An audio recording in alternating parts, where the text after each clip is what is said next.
I used to believe love could fix anything. That was before I met Daniel.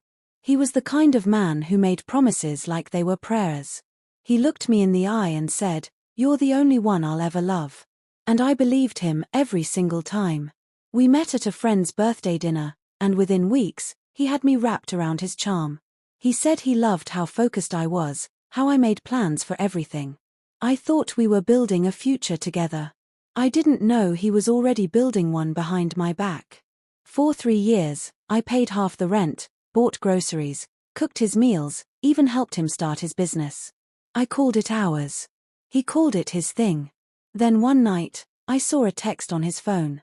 Just one line, "Last night was worth every risk."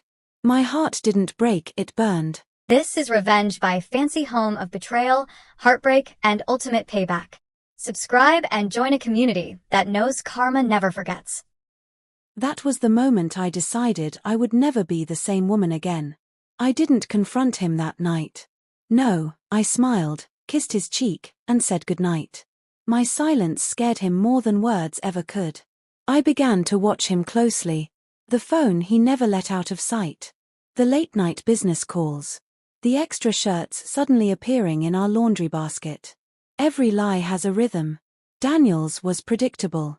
He left every Wednesday for client meetings. So I followed him one evening. My heart raced as I watched him walk into a fancy restaurant. And there she was, long black hair, red lips, and that nervous smile women wear when they think they've stolen someone's man. I didn't cry. I recorded everything. For weeks, I gathered proof. Screenshots. Messages. Receipts. Even the lease I signed for his office was in my name. He had no idea. I started to see the bigger picture, not just his betrayal, but my power. Love had made me blind. But betrayal? It gave me 2020's vision. Daniel started to act strange. Maybe he could feel the shift in me. I wasn't his soft-spoken girlfriend anymore. I stopped asking where he went. I stopped cooking. I started saving. The apartment, the business, even his car, all connected to my name. He had built his life with my help, but I was the foundation. I remember sitting on the bed one night, looking at him snoring peacefully beside me, and realizing something wild. He thought he'd win if I left. He didn't know I was planning to stay until it was all mine. I spent days updating legal documents, changing passwords, redirecting funds. Quietly. Carefully. Then came the day he confessed, pretending to cry, saying it meant nothing. I just looked at him and whispered, "I know." He smiled, thinking forgiveness was coming. He didn't realize I had already taken everything that truly mattered. It started small. I moved our savings into another account, one he couldn't touch. Then I transferred ownership of the business line to my personal name. The office lease. Already under me. The car. Financed in my name. Every asset he bragged about online belonged to me on paper. He thought he was clever when he transferred funds to his side hustle, but I had already changed the business access codes. He couldn't even log in. When he finally noticed, it was too late. He stormed into our apartment one morning, shouting, "What did you do?" I looked at him calmly and said, "You cheated. I took everything." He laughed, thinking it was a joke. Then he checked his accounts. The color drained from his face. That was the last time he ever raised his voice at me. I didn't ruin his life out of anger. I did it to rebuild mine. He moved out 2 days later, claiming he'd start fresh. But fresh air doesn't pay bills. Within a month, he called me, begging for help. I let it ring. I sold the business equipment, sublet the office, and bought myself a new apartment. One with light, peace, and silence. Every corner reminded me of how far I'd come from begging for love to owning my power. One night, I looked in the mirror and finally saw the woman I was meant to be. Calm. Soft. Dangerous. Because revenge, when done right, doesn't scream. It whispers, "Never again." I thought the silence would bring peace, but it came with echoes. His absence filled the apartment with memories, laughter that once sounded real, promises that now made me cringe. But still, I didn't regret a thing. One morning, I walked into the office and saw Daniel waiting outside the door. He looked exhausted, unshaven, and lost. "Can we talk?" he asked. I tilted my head, pretending to think. "About what? Your betrayal or your eviction notice?" He winced. "I made a mistake." "No," I said softly. "You made choices." He reached out, but I stepped back. For the first time, he realized he couldn't touch me anymore, not physically, emotionally, or financially. I turned around and walked away, heels clicking like punctuation marks on the end of a story. Weeks passed. People started calling me lucky. They saw my glow-up, not my scars. I let them talk. The same business Daniel mocked me for managing. It was thriving under my control. I rebranded it, added new clients, and doubled the profit. Sometimes, revenge doesn't need chaos. It needs structure, grace, and patience. I started posting soft photos, a coffee cup, a journal, sunlight on my new apartment walls. No captions. Just energy. He watched from fake accounts. I could tell. One day, I got a message from a mutual friend. "Daniel said you ruined him." I replied, "No, he ruined himself. I just stopped saving him." The thing about karma is it moves slow, but when it arrives, it has your full address. I should have felt free, but healing wasn't instant. Sometimes I'd wake up at 2 a.m., heart pounding, wondering if I'd gone too far. Then I'd remember the girl I used to be, crying on the kitchen floor, begging for truth from a liar. That version of me deserved justice. And I gave it to her. My therapist once told me, "Revenge is closure you write yourself." I think she was right. Because every new win felt like an unwritten apology from the universe. I started journaling every night, what I learned, what I lost, and what I'd never repeat. By month 3, I'd stopped writing about him completely. That's when I knew I was healing. Then came the twist I didn't see coming. Daniel's side piece, the woman he cheated with, messaged me. Her name was Lila. She said, "I'm sorry. He lied to me too." I didn't reply immediately. I stared at her words for a long time. Maybe she was another victim. Maybe she wasn't. 2 days later, she showed up at my office. She looked smaller in person, fragile even. "He told me you were crazy," she whispered. That's how he kept me hooked. I let her talk. I didn't hate her anymore. I hated the version of me that believed him. When she left, I smiled. The circle was finally complete, the truth had made its rounds, and I didn't need revenge anymore. I already had peace. The funny thing about revenge is, it stops being about the other person after a while. I started focusing on my business, expanding it into new cities. Every success felt like a quiet celebration. Daniel, on the other hand, faded into whispers. People said he was back at his parents' house. Some said he left the city. I didn't care enough to confirm. One evening, while signing a deal with a luxury brand, I caught my reflection in the window. Confident. Collected. Unbothered. I raised my glass and whispered to myself, he cheated. I took everything. Not just his assets. His power over me. His ability to break me. And that was worth more than any money. Months passed, and life finally started to feel normal. I had peace, money, and space to think. Then one evening, I got a call from an unknown number. I almost ignored it until I heard his voice. "Please," Daniel said quietly, "I need help." I didn't speak. Just listened. He said his business contacts had blacklisted him. He tried to start something new, but no one trusted him.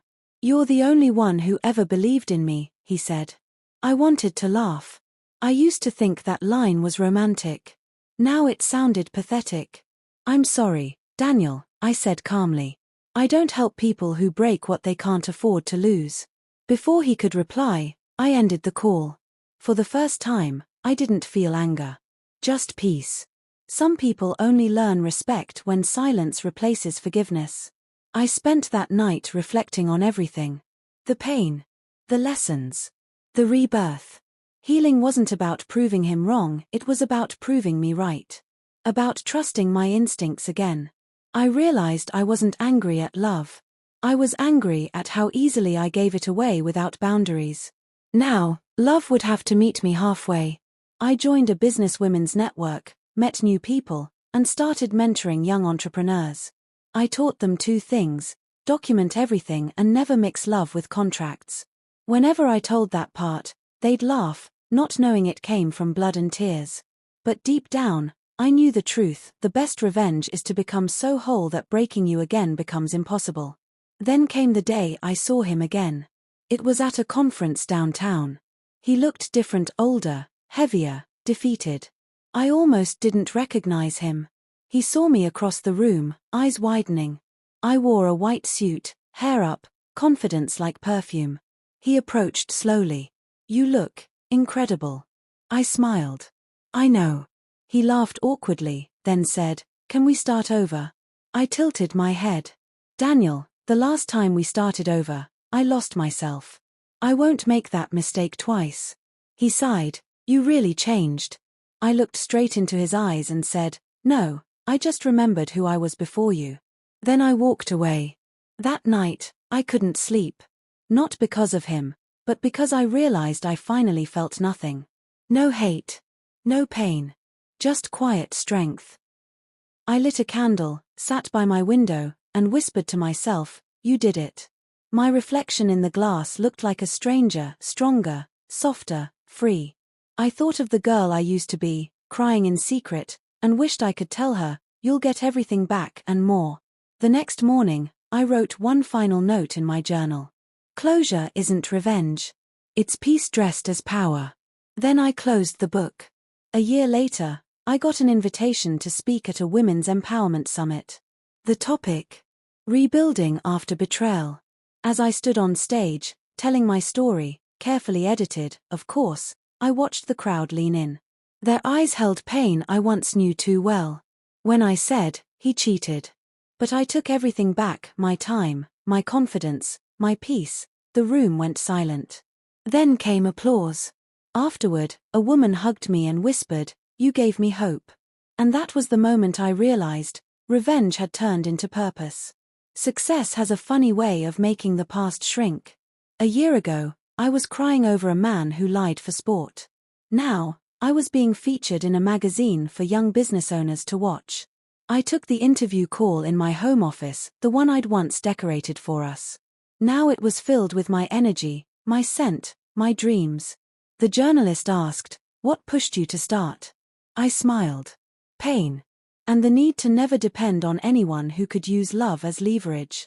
That night, I posted the article online. Within minutes, the comments were full of women saying, "Thank you for speaking our truth." And somewhere out there, I knew Daniel would read it too. Not out of support, but curiosity. Revenge doesn't always have to be loud. Sometimes it's a headline that quietly says, "She won." Not long after, I got a message from Daniel's mother. She'd always loved me. "Please, come see me," she wrote. I hesitated, but something in me softened. So I went. She welcomed me with tears in her eyes. "He's not doing well," she said. "He lost everything." I stayed silent. What could I say? Then she added, "He knows what he did. He told me, Mom, she was the only one who ever believed in me." That sentence stayed with me all night. I didn't feel pity, just clarity. He finally understood what belief costs when it's betrayed. Before I left, his mother hugged me and whispered, "You deserved better." For the first time, I believed her completely. By the second year, my business had expanded into 3 cities. I hired a team, built an online course, and started mentoring women full-time. One day, a young intern asked, "How do you stay so calm when people wrong you?" I smiled. Because I learned the power of silence. Anger makes noise, but silence builds empires. That became our motto in the office. I even had it printed on the wall. At night, I'd sit in my quiet living room, surrounded by everything I'd worked for, and realize something powerful: I didn't miss love. I missed honesty. And until I found someone who could give that, I was happy building my own kingdom alone. Then came the unexpected.